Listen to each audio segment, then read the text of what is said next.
আসসালামু আলাইকুম প্রিয় বন্ধুরা, সবাই কেমন আছেন? আমি আপনাদের দেখানোর চেষ্টা করতেছি আমাদের ফ্যাক্টরির 4.5 মেগাওয়াটের একটি মিনি পাওয়ার প্ল্যান্ট। আর এখানে দেখতে পাচ্ছেন আমি একটি ইঞ্জিন বা জেনারেটরের স্টার্টিং মোটর নিয়ে কাজ করতেছি। স্টার্টিং মোটর সব সেম হয়, বাস, ট্রাক, মোটরসাইকেল যেটাই বলি আমরা, যে কোনো ইঞ্জিনের। তো আমি এখানে দুটো স্টার্টিং মোটর রাখছি। দুটো মোটরেরই সমস্যা। তো একটা থেকে রোটর বের করলাম। এখন কয়েলটি পরীক্ষা করে দেখব আসলে কয়েলটি ভালো আছে কিনা।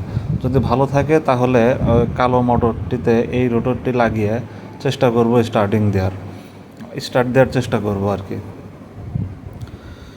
তো আরও কিছু সমস্যা ছিল, যেগুলো আমরা পরবর্তী ভিডিওতে দেখাবো আর কি।